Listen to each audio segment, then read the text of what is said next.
Oi pessoal, eu sou a Vitória e hoje eu vou estar entrevistando Corey Brill, que interpretou o Pete em Walking Dead. So, hi Corey! Oi, tudo bem? Oh my gosh, where'd you learn that? That's it. That's about it, that's all. But actually it that's sounds the pretty future. good. So you really sound good. Oh, good.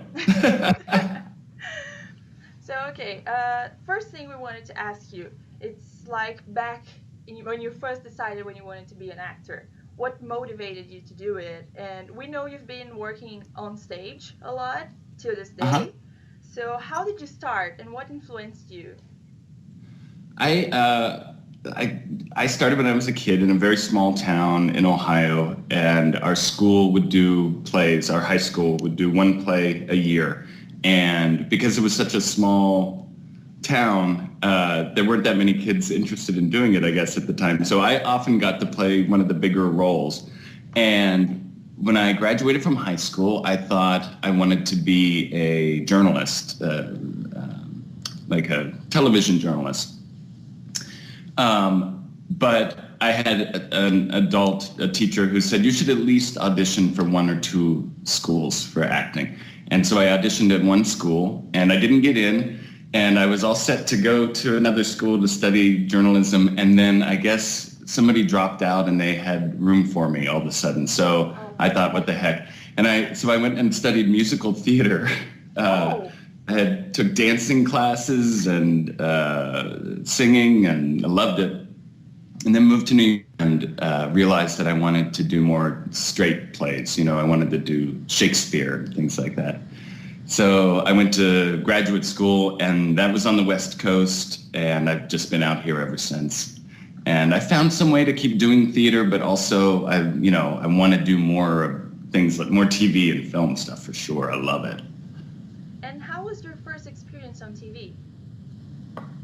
My first experience on TV was a very small role on CSI Miami. And it was one of those typical scenes where I was being, kind of questioned across a desk. And it was a nice little toe into it. This is, I think, my third TV credit, maybe my fourth. Still.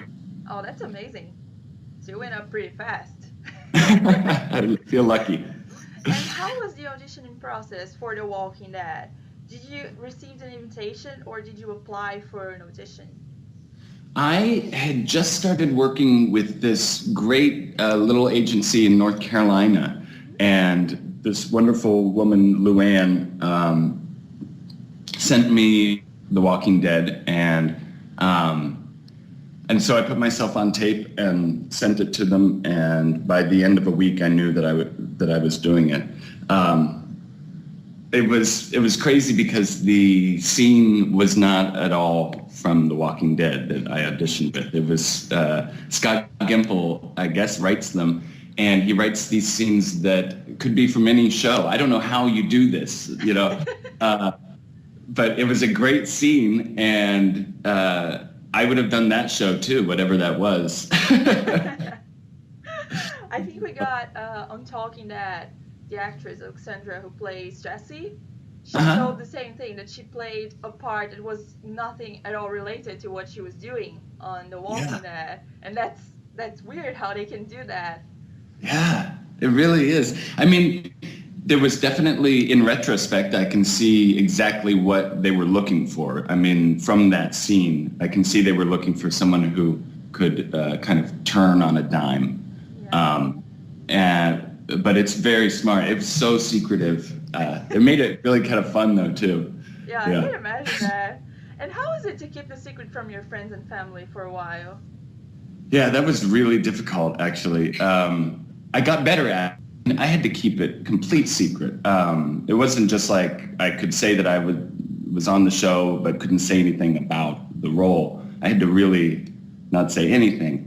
And what's funny is I noticed the last month before my episode aired, I really was enjoying that secret now. It was actually really fun to just know that things were going to get crazy soon. Oh my gosh. Yeah, that is almost torturous, to expect people not to say anything. Yeah. Yeah, it was fun. And did you watch the show before knowing that you were going to be cast on it? No, I hate to say I had never seen the show. I'd heard so many great things, but there's so much great TV out there right lately. And when I got it, I went on Netflix and just downloaded it. And I loved it, and now I can't imagine not watching it. And now I really understand the excitement of waiting for the next episode each week. I mean, I'm right with you guys now. You're right there. You're with the fans. Yes. And what were your expectations once you knew you were going to be on cast? I didn't really know what to expect. I had nothing to compare it to. The only little bit of TV I'd done were both kind of roles where they were just one or two episode guest stars, and I was very intimidated. Frankly, I knew I was about to be working with the very best in the business. But whatever nervousness I had was just immediately gone once you got there. It was amazing. You just felt so welcomed by everybody, the cast and the crew. And I remember saying to Andy the first day on set, that I was a little nervous and I hadn't done this much. And he was like, "Oh, you're in the perfect place then, because you can ask anybody anything here." And he was so right. I never felt rushed. I never felt like I didn't belong. And it's a tricky thing to jump onto a moving train like that, something that has been going so well and so steadily for 5 seasons. You don't want to be in any way something that slows it down or sends it off the tracks in any way. You want to be part of the engine. And I definitely felt like, welcomed in that way. Oh, that's good. And working with Andy, how was that? I don't want to work with anybody else ever again, and sticks around, doesn't leave the set until it's done. I think there was some small scene that ended up getting cut, and it was like 12:30 in the morning, time to go home, but they just needed a shot of my hand shakily opening a doorknob, I think it was. And I was like, "Andy, get out of here." And he said, no, I got to watch your knob acting. Like, he sticks around. He's such a team player. And even when the cameras aren't on him, when we were doing the fight stuff, we needed to get reactions from everybody else during the fight, and we would be pretty much doing it full strength. The camera isn't even near us. He's the real deal. He really is. He's great. So is there something? Sorry, go ahead. No, I was just going to say, anything anyone has heard about him in that way is spot on accurate. He's the guy then. Yeah. So is there anything you learned with him that you're going to go take with your career forever? Oh, yeah. Well, exactly that. I mean, I want to emulate that. Definitely, if I ever have the opportunity to be the one to make someone else feel welcome on set, I want to do that. I see how it just raises the game of everybody involved. If the person at the top of the call sheet is working their ass off, then everybody else does too. Nobody wants to be the one who isn't. So yeah, as far as acting, I mean, the guy, I don't know how, I wouldn't dare try to emulate really someone else's acting, but his professionalism is, and his kindness and generosity is amazing. Yeah. That's great. Yeah. Okay, about Pete now. Yeah. When you first met him, being the porch dick and stuff, we knew that he wouldn't have the prettiest fate of all. So did you know right away that you're going to, your character was going to be killed, or someone told you, as the season went on? Let's see, I have to now think about, when I found out. That's a good question. I think that Scott and I talked very early on, the first day, and he asked me if I read the comics, and I said no. And he said, well, you can if you want. or you don't have to. In your case, it doesn't really matter. And so I did go to a bookstore, and this was a few days actually into filming. So I think I had already done the porch scene. But I did look through and just kind of try to see without seeing. I didn't really want to know what happened, but I saw what happened. Oh. And then at some point I had a conversation with somebody that kind of confirmed that, yes. And I had a call from Scott in the morning, and I wonder what is that? Maybe he has some notes for me. So, I immediately think I'm doing something wrong. And when I finally connected with him, he said, no, I felt bad about what happens to Pete, and I wanted to make sure that you were okay with it. And I was like, are you kidding me? That's so okay, and I'm so happy that I got to do this. And but actually, yeah, it's tricky. I think the day I found out was in a bookstore, trying to read it and not. It's hard to see the truth, right?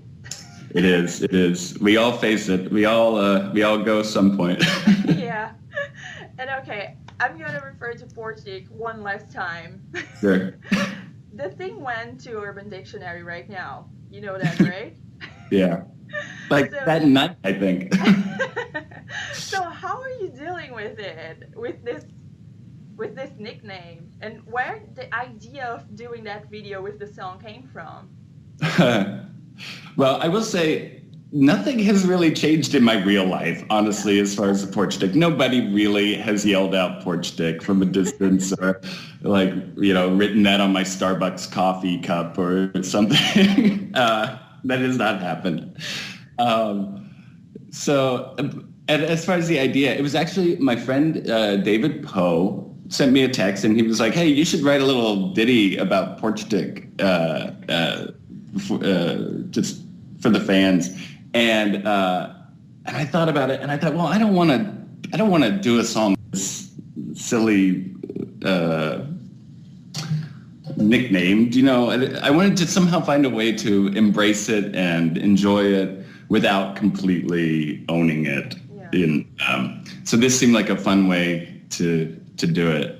I wrote the lyrics while I was driving up I'm doing a play right now about an hour and a half away, so it gives me a lot of driving time to just think, and I came up with the words while I was driving up the apartment. And my wife helped me out. She's really talented at the computer with the editing. She did the editing and the camera stuff, and it was a really fun little project that only took about an hour, I think, total. It was really fun. Yeah. I had no idea that it would take off the way. Yeah, and it did. The fans love it. My favorite part is how do I explain it to my mom? This was the best. My mom was very happy to be mentioned. Okay. And actually, in all honesty, she could probably explain it to me better than I could to her. I can imagine her face right now.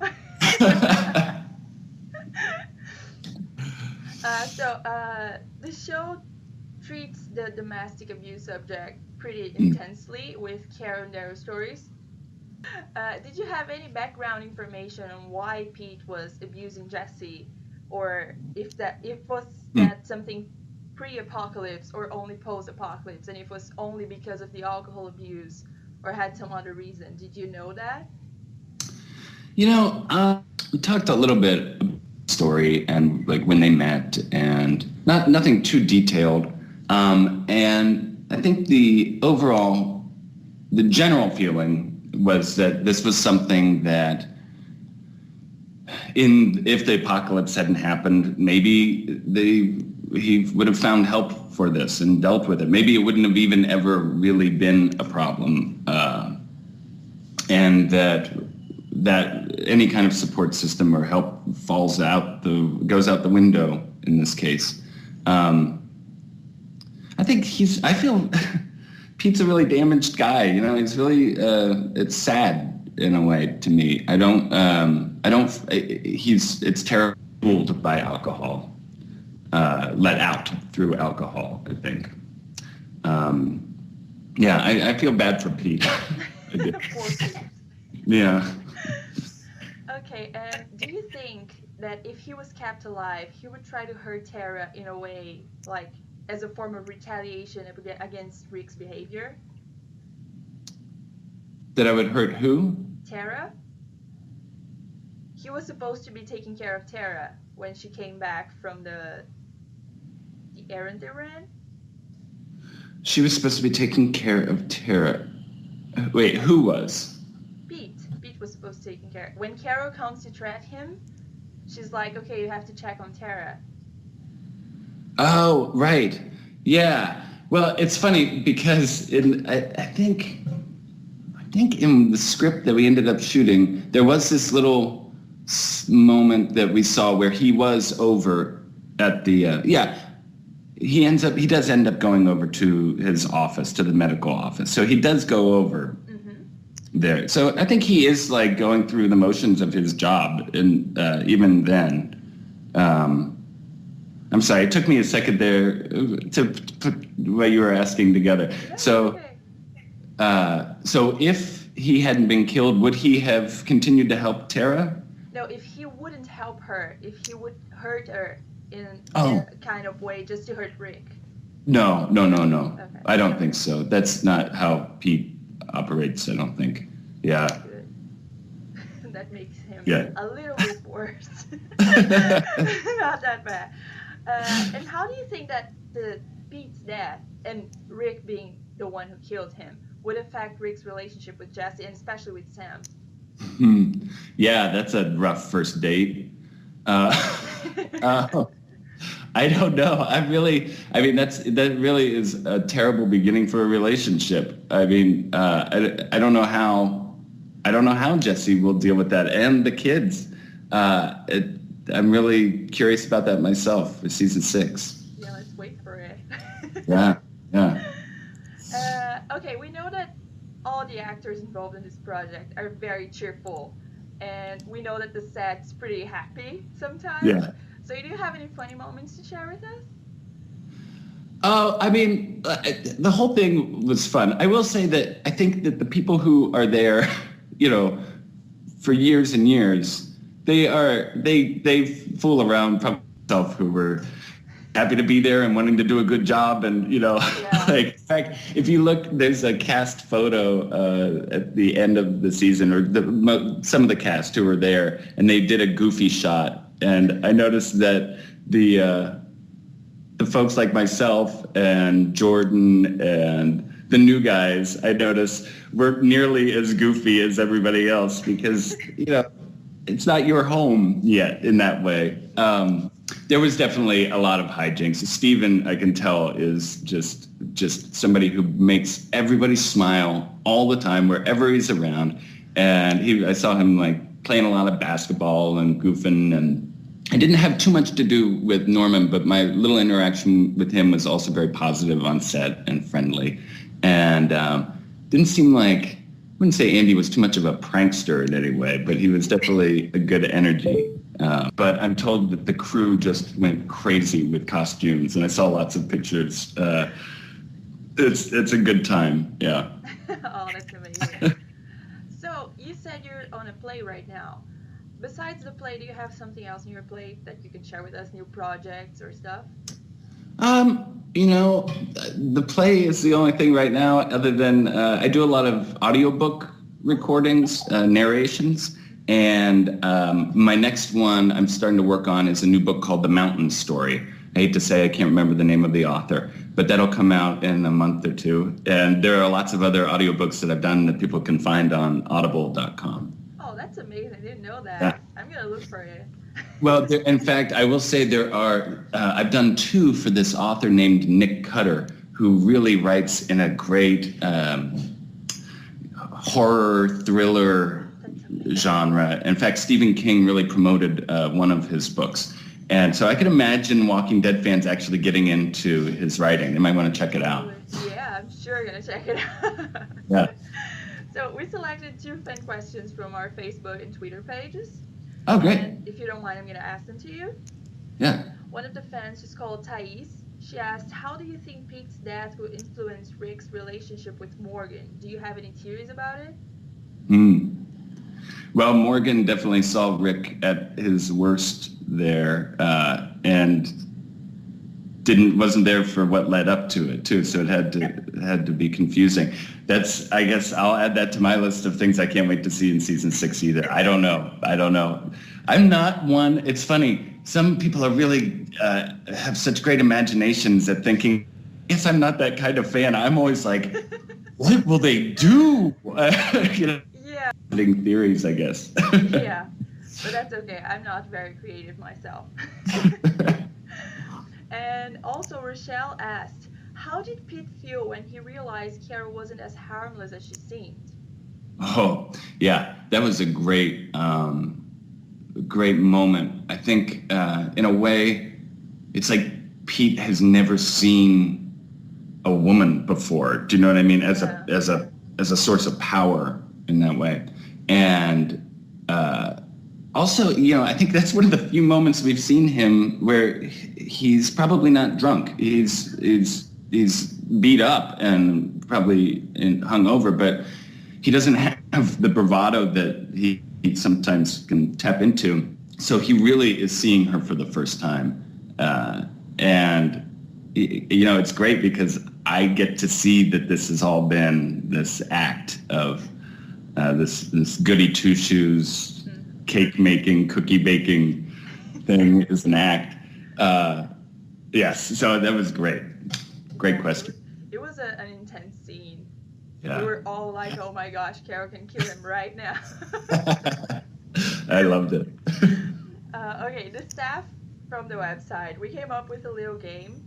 We did it with Ross Markland, and if you're okay with it, I'm going to do it with you too. I'm going to say a word and you tell me the first thing that comes to your mind. Okay. Is that okay? Yes. Okay. Sex. Sorry. Oh my gosh. So, first of all, a movie. Wait, sorry. What's the word? A movie. A Godfather. Oh, that's amazing. An inspiring person. My grandfather, Boo. Oh, that's good. A band. The Beatles. Oh, great one. A song. I Will. Oh, great. Who plays that? Pardon? That's Beatles. Oh, it's Beatles. Oh, White. Okay. A place. Oh, Hanadel. Oh. Won't mean anything to anybody but me. Okay. A dish. Oh, I love all foods. God, that's a tough one. Yeah, pizza.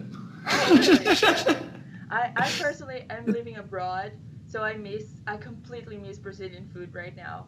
Oh, I bet. I've never been. I'd love to go. Yeah.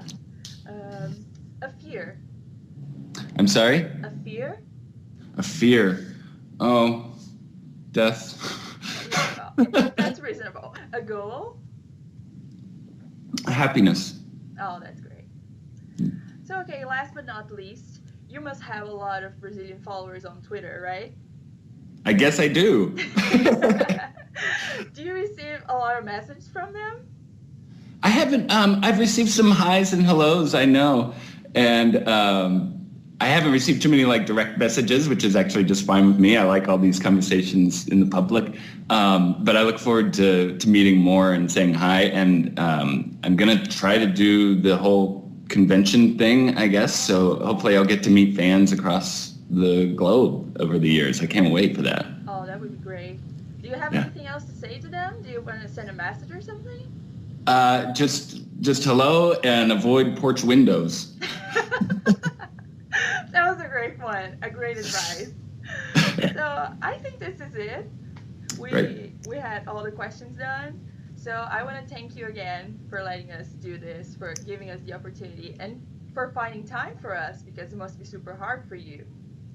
Well, it was a pleasure. But thanks again. It was amazing. You're an amazing person. Thank you very much. Of course. That's so sweet. All right. I hope our paths cross again, okay? Okay. Okay. Bye, Victoria. Bye-bye. Thank you.